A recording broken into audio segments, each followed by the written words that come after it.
Hello everyone, myself Assistant Professor Vatsal Patel from Civil Engineering Department working at Mahatma Gandhi Institute of Technical Education and Research Center Navsari. Today we are going to discuss about enlightened self-interest and collaboration at work. So contributors think in enlightened self-interest.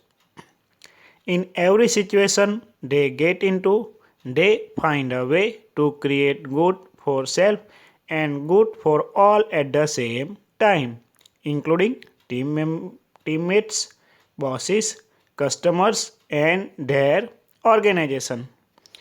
So, contrast this with the mindset of a non contributor. Such a person is only concerned with his or her own self interest in a situation. He or she is not concerned about the impact, say positive or negative, on the other person. This leads to unpleasant situations, broken relationships, unhappy teammates, subordinates, and bosses, and lower trust in any situation. So let us understand it with some example. Here, non-contributor type person will think like, why should I do this? This is not my work. The other departments are always taking advantage of our department. And contributor type person will think like, if we can support each other, then the company can deliver a superior product in less cost and time. The goal is to satisfy the customer.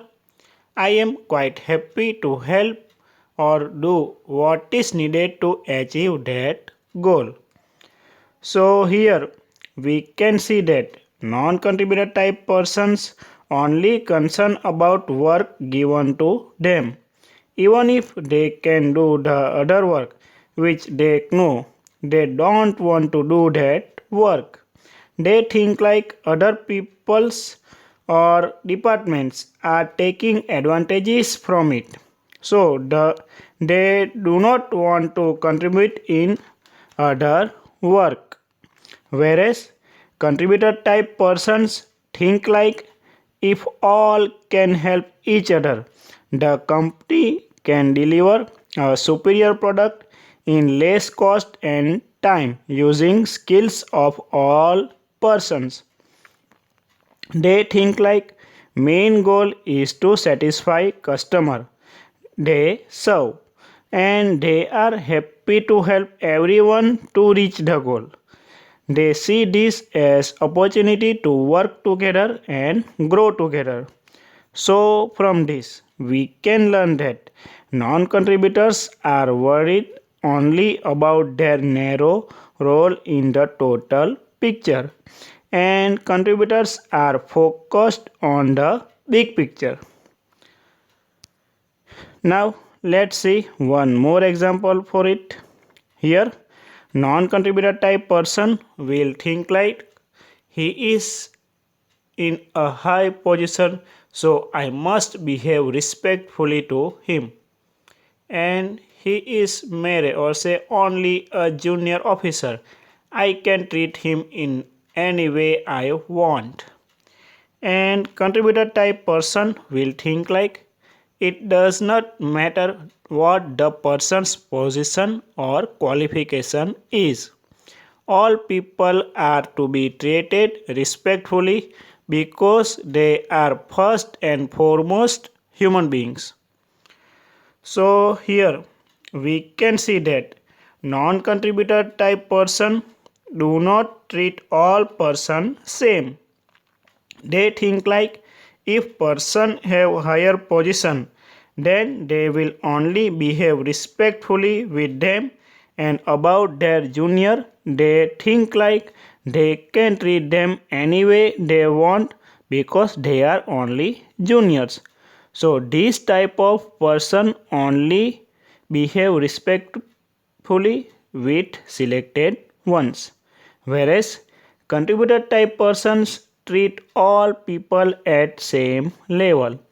They think like person's position or qualification doesn't matter. As they are human beings, they should be treated respectfully. So this type of person does not respect person according to their post. They respect each and everyone working with them. It does not matter they are seniors or juniors. So, from this, we can learn that non contributors give respect to only a select few, and contributors give respect to all team members. Let us understand it with one more example. Here, non contributor type person will think like my team goals have to be met. Why should I care about negative consequences for other teams and departments? Let me somehow sell this product even if the customer does not need it and will be wasting money. And contributor type person will think like how to achieve my team goals and also ensure there are no negative consequences for other teams. How to make sure that I act in a manner that is beneficial both to the company and to the customer. So here we can see that non-contributor type persons only think about meeting their team goals. They do not think about negative consequences of it to the other teams and department. They only want to somehow sell their product even if customer does not need it and their money on this product will be wasted. So these type of persons only think about benefits to themselves. They do not care about the other persons. Whereas contributor type persons also want to achieve their team goal, but they also ensure that there is no negative consequences of it. They want to work in a way that which would be beneficial both to the company and to the customer. So these type of persons mainly care about the satisfaction of customer they serve and their company. They think about all the persons associated with it. So from this we can learn that non-contributors think about win-lose and contributors think about win-win. Now let's see one more example for it. So here is one scenario of a industrial project where the management have choice of both the behavior. So let's see how non-contributors and contributors think about it. Here we can see that one villager is saying, "Sir, by your project, so many of us villagers will become homeless." And non-contributor type person replied, "Sorry, I can't do anything about that." And started thinking like, why should the company worry about the fate of the villagers who are going to be displaced by this project? Somebody has to lose in this world. Now let's see telephonic conversation between contributor type person. One of the person of office tell his manager that, "Sir, this project will displace many villagers. We need to see how to address their concerns." And the manager replied, "Let us work out a solution together." And the person started thinking like how to make sure that the project takes into consideration the concern of all stakeholders. So here we can see that non-contributor type person do not care about the persons. They want to complete their project at any cost. They do not concern about the people which may harm during this process. They only think about themselves and not see the impact on the other persons. Whereas contributor type persons care for all persons related to the project. They do not want to complete their project at the cost of others. They consider each and every person associated with the project. So this type of person have concern about each and every person who are directly or indirectly connected with it. So from this we can learn that non-contributors do not take into account the concerns of all stakeholders. They focus on their own interest alone, and contributors take into account the concerns of all stakeholders. Now let's understand collaboration at work with the help of one story. On a battlefield over 200 years ago, a small group of exhausted battle-weary soldiers were digging an obviously important defensive position. The section leader made no efforts to help and said, "Faster, finish within the hour or else." A stranger on horseback comes riding by. Seeing the section leader made no efforts to help, he asked, "Why are you not helping?" And the section leader replied, "I am in charge. The men do as I tell them. Help them yourself if you feel so strongly about it." To the section leader's surprise, the stranger dismounted and helped the men until the job was finished. Before leaving, the stranger congratulated the men for their work. The stranger approached the puzzled section leader and said, "You should notify top command next time your rank prevents you from supporting your men." On going closer, the section leader recognized the stranger as General Washington.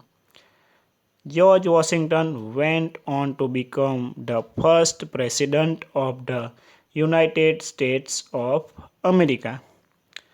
So, from this, we can learn that George Washington showed human concern and treated his people with mutual respect. So, through his way of dealing with his people impacted on their confidence. So, we can say that team leaders create positive team environments through mutual respect. Let's see one more story to understand it in detail. A corn farmer had been winning the contest for the best produce year after year. A reporter interviews him. "What is the secret of your bumper production of such good quality corn year after year?" The farmer replied, "You won't believe it, but it is because I share my corn seeds with my neighbors." The reporter asked, "Why do you do that? After all, your neighbors are also enter the same contest every year. They are your competitors." The farmer replied, "Oh no, I stand to gain from this. The wind carries the pollen of the ripe corn from one crop to the other. If my neighbors cultivate an inferior quality corn, then the quality of my yield will also go down. but if they have good corn in their fields, then through cross pollination, my corn grows well. So, from this, we can learn that the farmer recognizes the importance of taking responsibility for good quality corn, not only in his own cornfields, but also that in the fields of other farmers in the locality. Most farmers may not see things in the same way, but he did. So we can say that thinking win win implies cooperation rather than competition in the workplace. Now let's understand enlightened self interest with one example. Nilesh is a 25-year-old from India. Till date, he has never voted. He feels that his vote makes no difference and it does not matter who gets elected from his constituency. All the candidates are as bad as each other. Further, Nilesh believes that one vote of his is not of enough consequences to make a difference to the nation.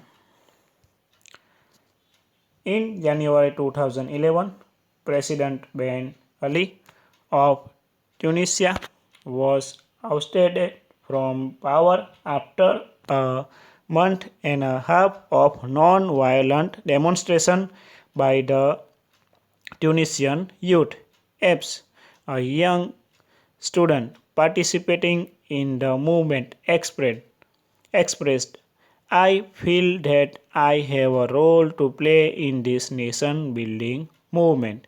We, the students, are an integral part of it. We will continue to demand change until our demands are all met. So think about what can we learn from the youth of Tunisia. Think about the influence each one of us can have on the destiny of our nation.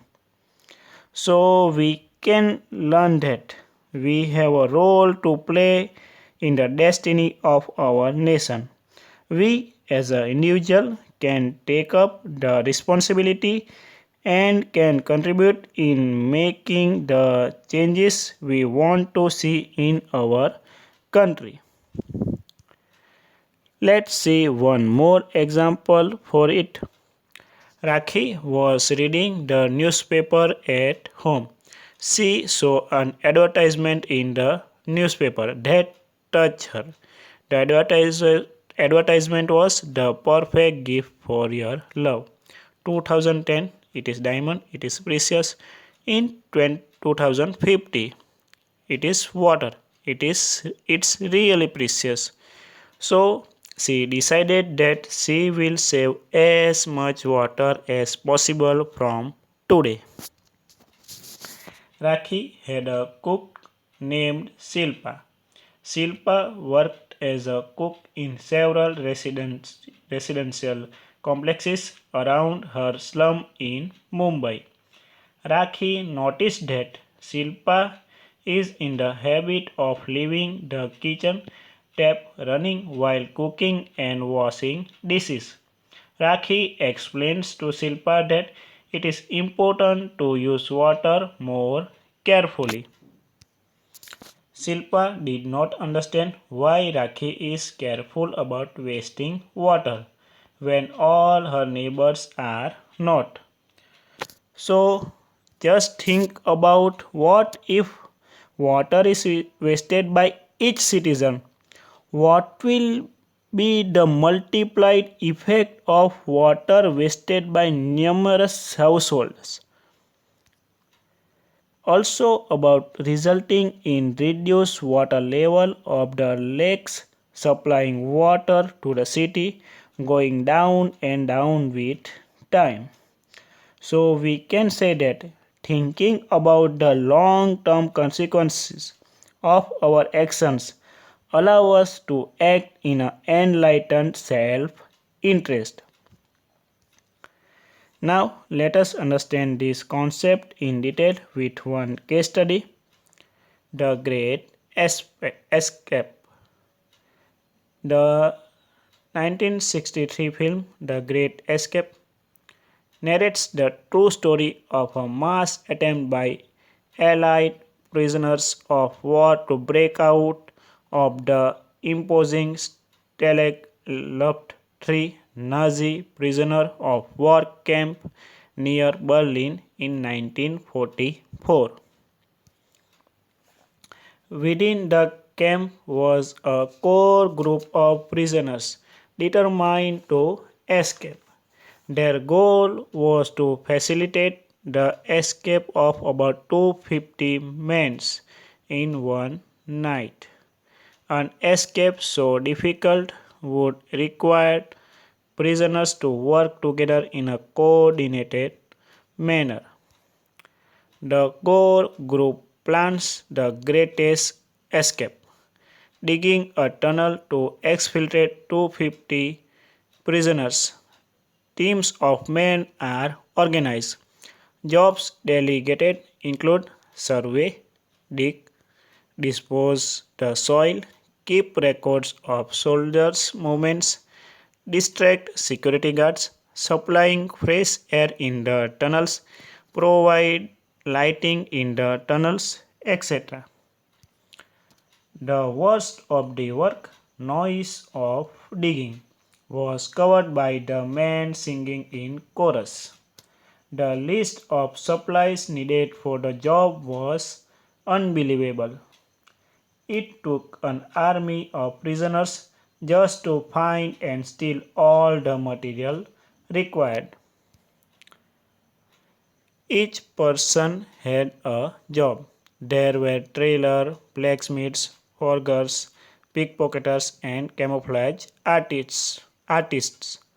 They kept record of every movement of every guard. They used an elaborate yet inconspicuous set of signals to warn others.